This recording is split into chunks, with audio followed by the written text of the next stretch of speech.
Ady, was there a moment when you were diagnosed with ALS where you thought, I have to focus on my health now, on myself? I simply can't pull off doing what I've always done.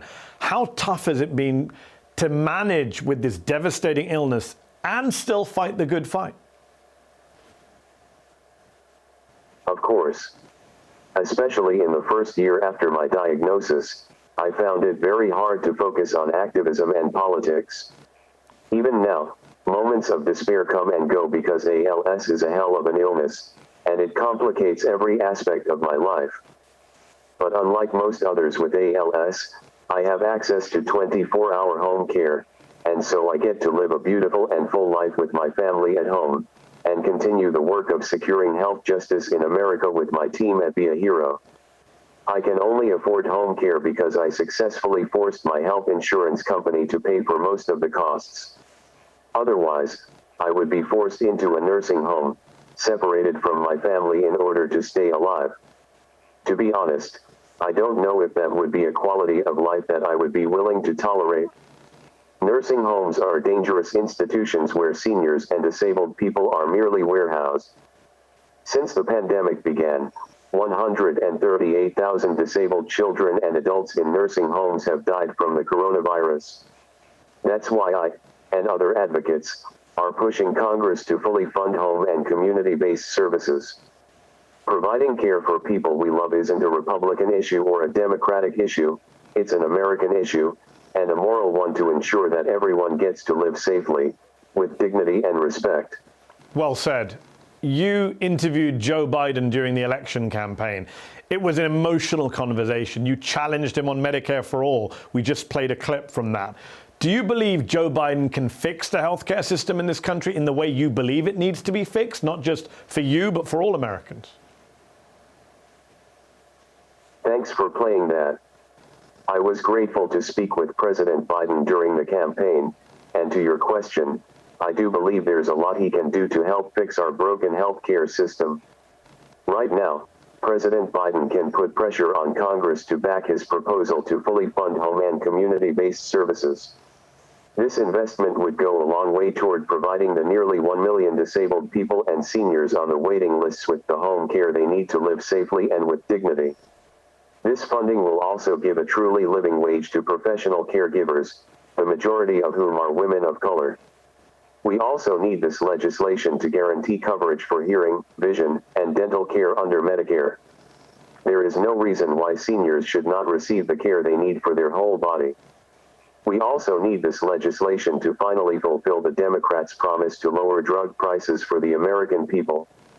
We can't let the pharmaceutical industry continue to bribe members of Congress to keep their absurd profits.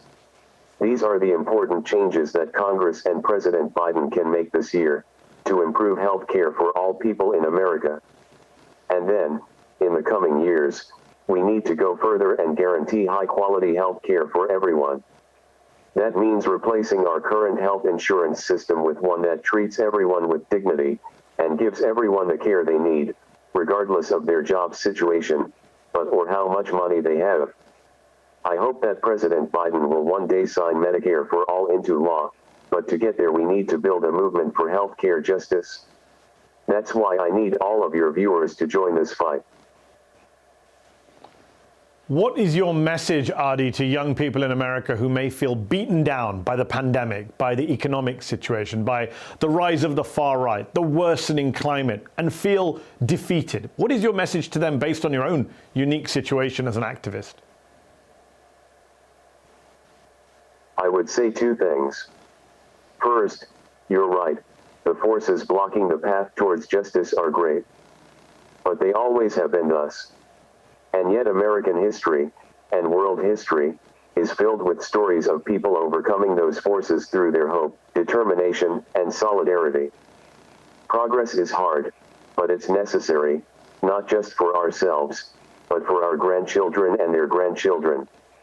So we have a responsibility to be engaged citizens, and be active in the struggles for justice. But the second point is that we have more than the responsibility to be engaged. We have the opportunity. Action is an antidote to despair. Solidarity can help us find hope in the dark. I have found great meaning being part of the progressive movement. It's allowed me to transcend my dying body, to hitch my future to yours.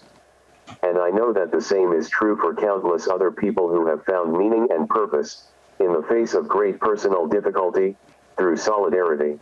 Lastly, Ady, what is your message to Senators Joe Manchin and Kyrsten Sinema, the two Democrats who are holding up the budget reconciliation bill, saying that we don't need to spend so much on health care or education or childcare and the rest?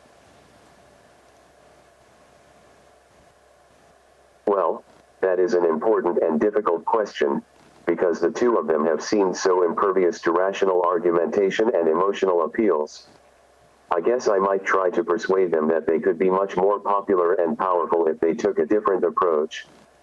Joe Manchin would win many more supporters in West Virginia if he showed them that he was taxing the from Wall Street and Silicon Valley, and used the money to create thousands of good new jobs for his constituents. Imagine how many Joe Manchin child care centers and community health care clinics we could build in West Virginia. Wouldn't that be a better way to use his power? And the same goes for Senator Sinema. Instead of doing the bidding of the pharmaceutical industry, what if she delivered great vision, hearing, and dental benefits to the millions of seniors in Arizona? What if she got the federal government to pay for the installation of so many solar panels in the Arizona desert that everybody's electricity bill dropped to zero? That seems like the winning political move to me. That would be my message, I think. Well, I hope they're listening. We're listening to you tonight. We'll have to leave it there. Ady Barkan, you're an inspiration. We appreciate your time tonight. Thank you so much. Thanks very much. My honor. This week, the Israeli government banned Palestinian human rights groups unilaterally. So why isn't the US government, which says it cares so much about human rights, holding Israel accountable? That's next.